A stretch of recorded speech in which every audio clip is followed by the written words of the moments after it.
But let me tell you, if you don't take care, there will be a certain time that all the money that you have saved in the bank cannot save you.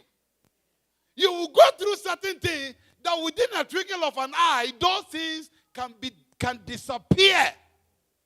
Just last week, I was watching news and I saw this Hollywood actor who have been, he had certain kind of cancer. So this guy started selling all his stuff, and they interviewed him. And then he said that now all the money that he has, everything is gone. So the little that he has to sell them just for him to use to treat himself. Brethren, I always say that let us humble ourselves. No matter who you are, no matter the position you occupy, no matter the resources the Lord has given to you, because if you don't take care within a twinkle of an eye, those things can just be wiped out. It can be gone. So when I see people, do you know who I am? Do you know who I am? Do you know the family I come from? I don't know you, but I know that I come from the family of Rahab. And I confess with the Lord.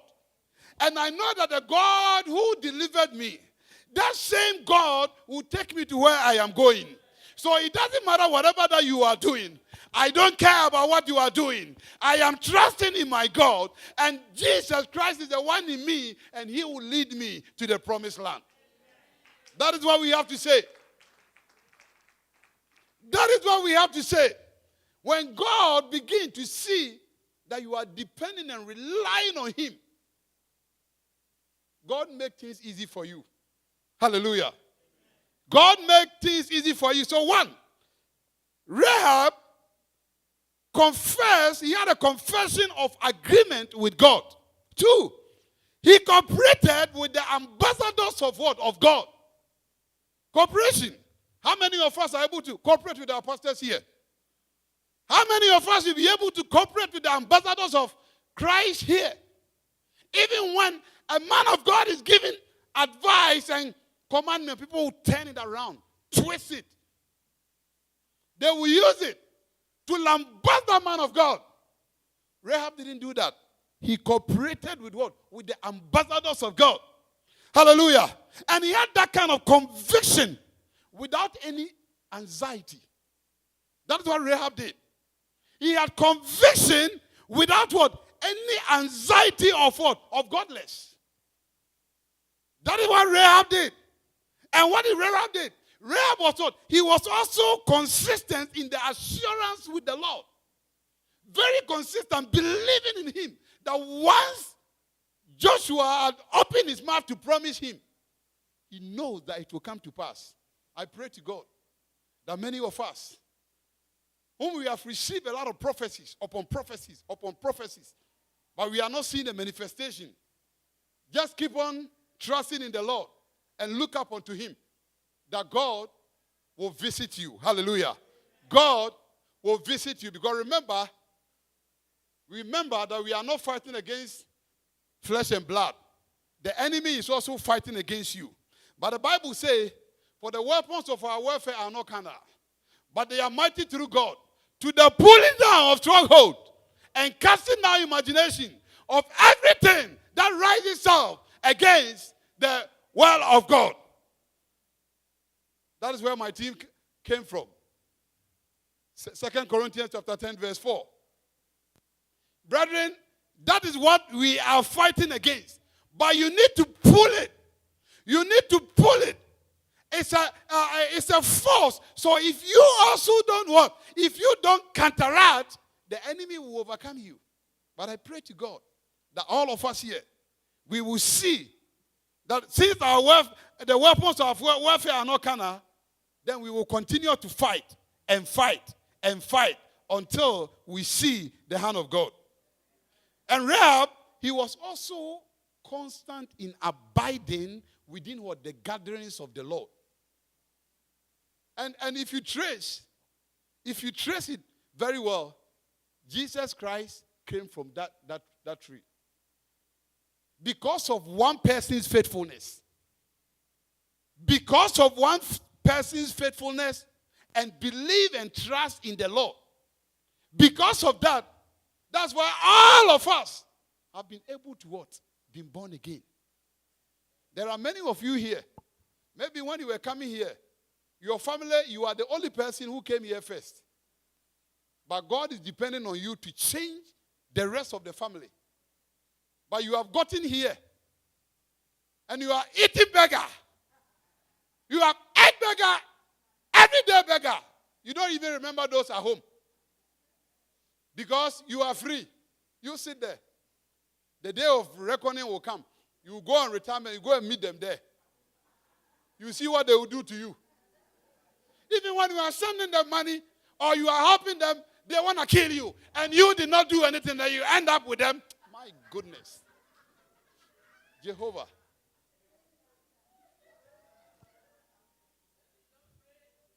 Those of you who are not from Ghana, the people are laughing, they understand what I'm talking about.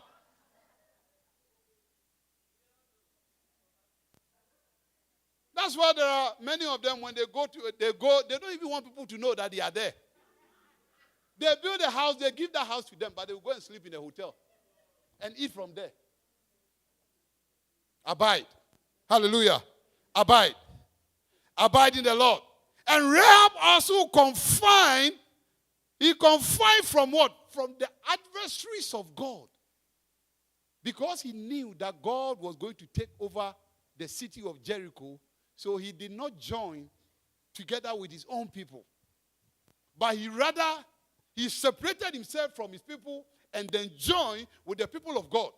There are many of us here. Many times we have friends that we see that they are leading us away from the truth. There are two things. Either you speak to them to let them know that this thing that you are doing is not good. If you don't change, God, wrath is coming upon you, or you separate yourself. Don't condone and connive with them. Don't condone and connive with them. Rahab separated herself from his own people. And the Bible described them as what? Adversaries of what? Of the Lord. Because anybody who fights against Israel, you are fighting against who? You are fighting against God. You are fighting against God. And because Rahab confined himself from the adversaries of God, he also have confidence in the mightiness of God. Evangelist, is that English like that? Mightiness of God. You are our literature master here. Rahab have confidence. When you have confidence in the Lord and you come to him, you profess, you confess, you tell God that God, this is who I am. I cannot do it by myself. I cannot do it by myself. And you begin to express your faith in him. Then that you will see the hand of God. And above it all these things that Rahab did, this is in the time of the Old Testament. But now we have Christ. We have somebody who is greater. We have someone who is mightier. We have someone who is superior. We have someone who is God himself with us. Under the dispensation of grace. And that person is Jesus Christ. So if Jesus is with us, we can do much more than what Rahab did. I pray to God that anybody here, for the rest of the days that are left before we get to the year 2026, I pray that all of us, we will intensify our prayer life. We will intensify our prayer life. We will begin to open our mouth and confess. We will begin to open our mouth and profess. We command and it will come to pass. I want you to stand on your feet. Begin to pray right now. Begin to pray right now. Call on God and tell God, whatever thing that is left for you, I want you to open your mouth and cry unto God, because God is here. Because God is here. He has never forsaken you. Whatever thing that is going on in your life, What is going on in your life? Don't think that God has forgotten you. The Lord has not forgotten you. The Lord has not forgotten you. The Lord will do it for you. The Lord is doing it for you. He is preparing you for a bigger and a brighter future. He is preparing you for a bigger and a brighter future. Don't just stand there. I want you to open your mouth. Open your mouth. Say something. Say something to the Lord. Say something to the Lord. And as you are saying it, God is hearing you. Jesus is passing in this way. This way. This way. Jesus is passing this way. Oh, he's passing this way right now. Hallelujah. Jesus is passing this way. Yes, Lord, this way. Yeah, this way. Jesus is passing this way.